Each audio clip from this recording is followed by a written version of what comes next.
Question number 34 देखिए, कह रहा है ड्रॉ रे diagram showing the image formation by convex mirror है, ध्यान रखिएगा तो रिफ्लेक्शन करवाना है।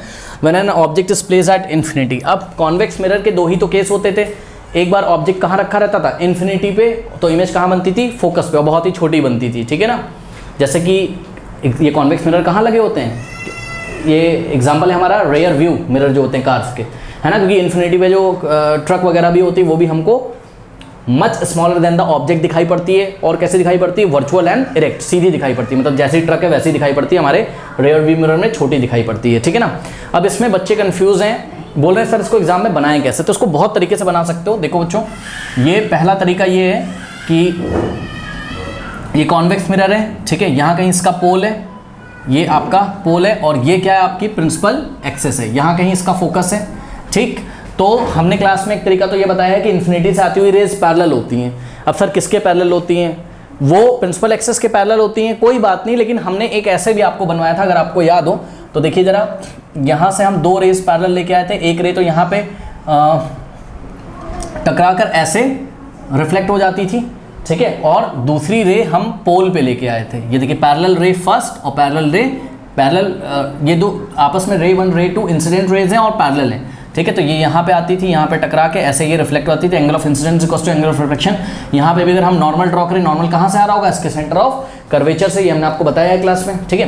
तो यहाँ पे भी ये लॉ ऑफ रिफ्लेक्शन फॉलो कर रहा होगा। अब क्या करते थे हम, अगर हम इसको बैक ट्रेस करेंगे, थोड़ा सा इसको ठीक कर लेते हैं, क्योंकि बिकॉज जब बैक ट्रेस करें हम तो हमारी इमेज कहाँ पे बननी चाहिए बच्चों, फोकस पे बननी चाहिए। तो ये कुछ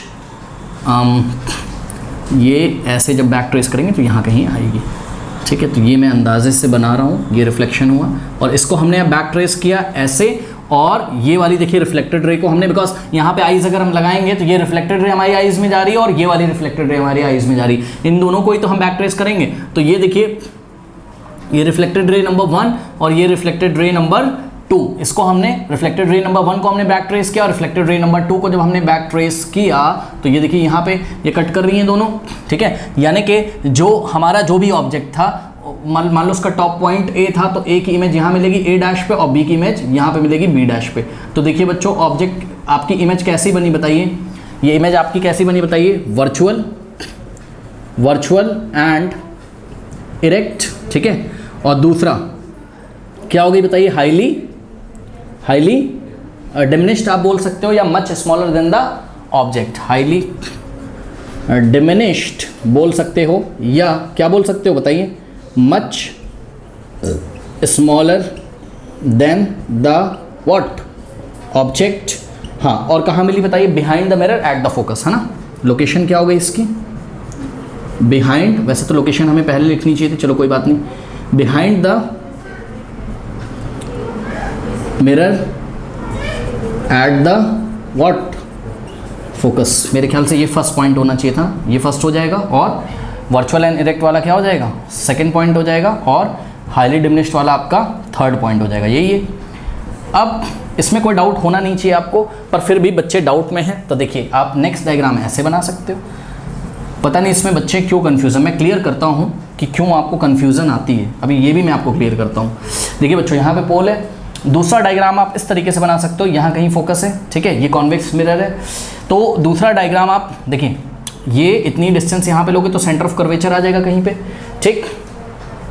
तो दूसरी रे आप इस तरीके से बना सकते हैं स्टूडेंट्स कि इन्फिनिटी से रेज आ रही हैं तो पैरेलल होंगी, पता है, एक आप रख दो किसके निशाने पे, सेंटर ऑफ कर्वेचर के निशाने पे, लो ऐसे रख दो, क्योंकि सेंटर ऑफ कर्वेचर के निशाने पे जो जा रही होगी वो रिफ्लेक्ट होके उसी पाथ पे वापस आ जाएगी। क्यों, क्योंकि यही तो नॉर्मल होगा ना।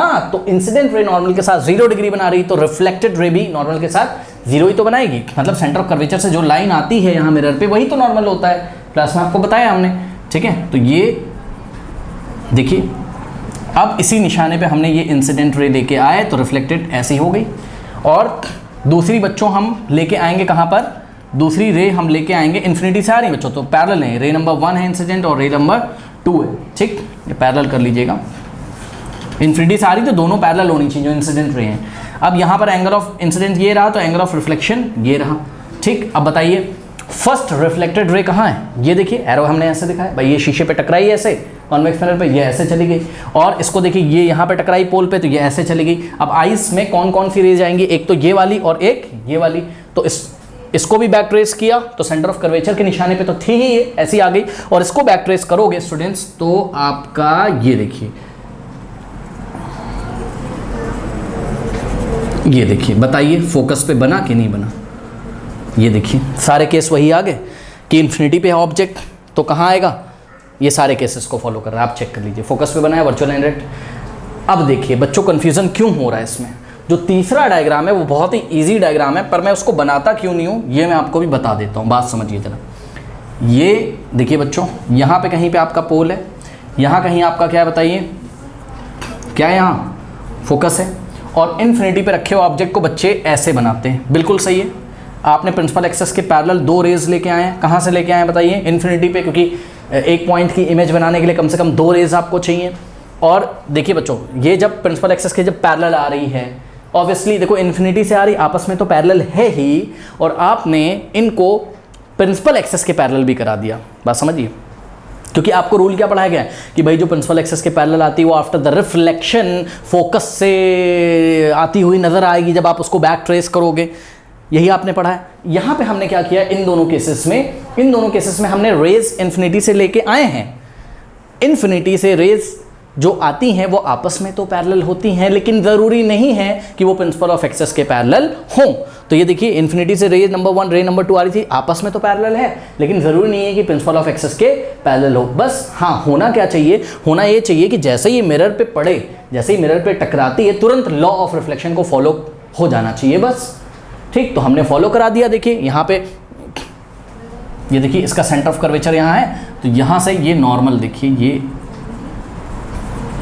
ये नॉर्मल है, तो ये देखिए angle of incidence is equal to angle of reflection, हो जाएगा कि नहीं हो जाएगा। ठीक इसी तरीके से यहाँ पे देखिए इस पॉइंट पे जो नॉर्मल है वो सेंटर से ऐसे करके आ रही, तो angle of incidence equal to angle of reflection हो गया। सारे काम यहाँ पे भी बच्चों फॉलो हुए हैं, ठीक है। यहाँ पे एंगल ऑफ इंसिडेंस 0 था क्योंकि यही तो नॉर्मल है, ठीक है, और एंगल ऑफ रिफ्लेक्शन भी क्या है, 0 है। यहाँ पे देखिए एंगल ऑफ रिफ्लेक्शन इतना है, तो angle of angle of incidence angle of reflection के इक्वल, तो लॉ ऑफ रिफ्लेक्शन तो फॉलो हो रहा है। तो इन्फिनिटी से आती हुई रेस पैरेलल होती हैं, जरूरी नहीं है कि प्रिंसिपल एक्सिस के पैरेलल हो, तो ऐसा बन गया। अब इन्फिनिटी से आती हुई रेस को आपने पैरेलल भी दिखाया और प्रिंसिपल एक्सिस के पैरेलल भी दिखा दिया। इन्फिनिटी से आती हुई बच्चों ये रे नंबर 1 है और ये रे नंबर 2 है, इंसिडेंट रे है, ये मतलब आपस में तो है ही पैरेलल, नो डाउट, इन्फिनिटी से आ रही तो आपस में पैरेलल है, कोई डाउट नहीं है उसमें। बट ये प्रिंसिपल एक्सेस के भी पैरेलल रख दिया आपने, तो क्या दिक्कत होगी बताइए। अब आफ्टर द रिफ्लेक्शन ये बच्चों ये देखिए ये ऐसे रिफ्लेक्ट हो जाएगी, सही है। थोड़ा सा इसको बच्चों फोकस इधर बना दीजिए ना, तो बैक ट्रेस में आपको आसानी होगी,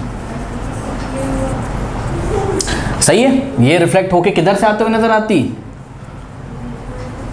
मतलब इसको जब बैक ट्रेस किया जाएगा तो ये इसका रास्ता है। और इसी तरीके से यहाँ पे जब ये रिफ्लेक्शन हुआ तो इसको जब हमने बैक ट्रेस किया तो ये भी फोकस से आते हुए नजर आई। मतलब ये जो 2 रेज लेके आ रहे हैं बच्चों, आप ये कहाँ पे मीट कर रही है, फोकस पे। कैसे मीट कर रही है, वर्चुअली मीट कर रही है, यानी कि इमेज कैसी बनेगी, वर्चुअल एंड इरेक्ट बनेगी। बात समझ में आई, वर्चुअल एंड इरेक्ट बनेगी। मतलब ये बड़ी सी ट्रक आपके कॉन्वेक्स मिरर जो कार में लगा है, बड़ी छोटी सी दिखती है। जब ट्रैफिक एफेक्ट लगता है, आप कार चला रहे हो तो आप पीछे देखते होगे, ओके, तो ये भी सही है। तो ये मैं क्यों नहीं बनाता हूँ, ये मैं इसलिए नहीं बनाता हूँ। यहाँ पे देखिए बच्चों फोकस पे इमेज कैसी लग रही है, पॉइंट साइज।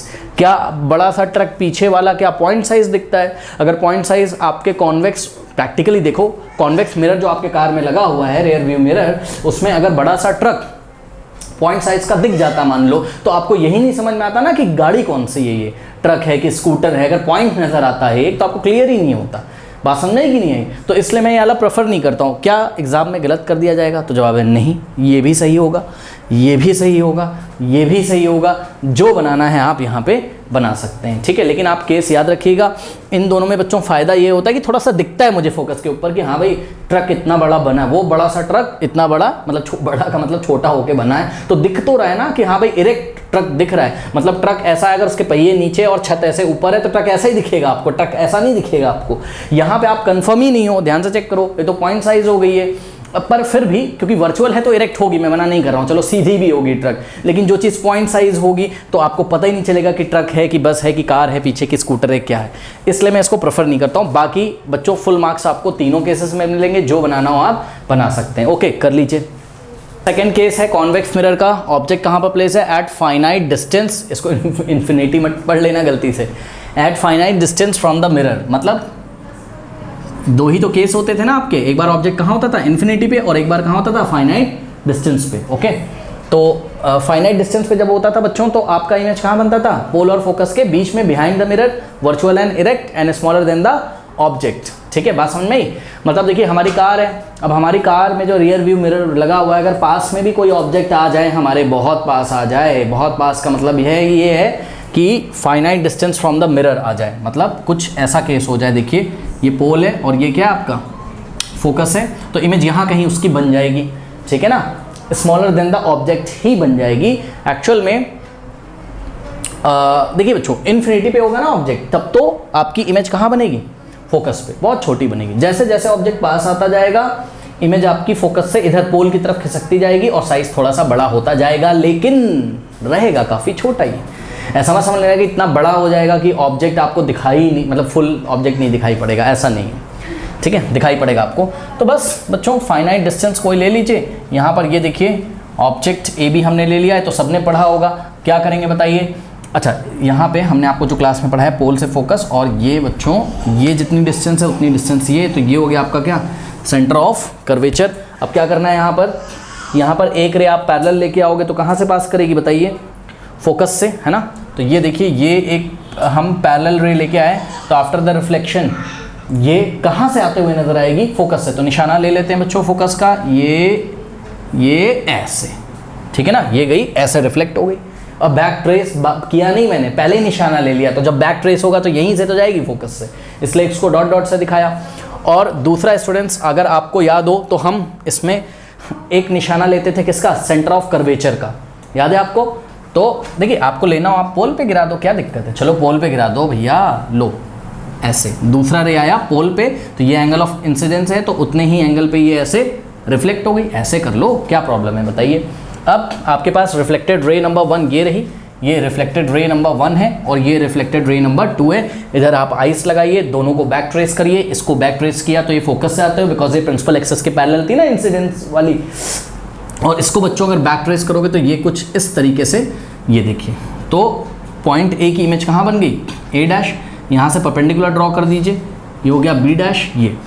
तो क्या क्या हुआ बताइए बच्चों, इमेज कहाँ बनी बताइए, लोकेशन बताइए, between what, pole and focus, और क्या लिखेंगे ब्रैकेट में, बिहाइंड द, इसके ऊपर मत लिख देना, अब लिख दिया मैंने गलती से, behind the mirror. Okay, behind the mirror ही तो है ना, ये फ्रंट ऑफ द मिरर है, वो बिहाइंड द मिरर है। उसके बाद सेकंड पॉइंट क्या लिखेंगे बच्चों बताइए, ये कैसी है, वर्चुअल है, वर्चुअल एंड व्हाट, इरेक्ट। और थर्ड पॉइंट कैसा है बताइए, थर्ड पॉइंट में क्या लिखेंगे, हाईली डिमिनिश्ड है, मतलब डिमिनिश्ड लिख सकते हो आप, स्मॉलर देन द ऑब्जेक्ट लिख सकते हो। ठीक है, तो ये स्मॉलर देन द ऑब्जेक्ट है, और हाईली डिमिनिश्ड वाला देखो, स्मॉलर देन द ऑब्जेक्ट लिख दो बस, डिमिनिश्ड लिख दो, हाईली मत लगाओ। हाईली कब होगी, जब ऑब्जेक्ट कहाँ होगा, इन्फिनिटी पे, तो हाईली डिमिनिश्ड होगी और फोकस पे बनेगी।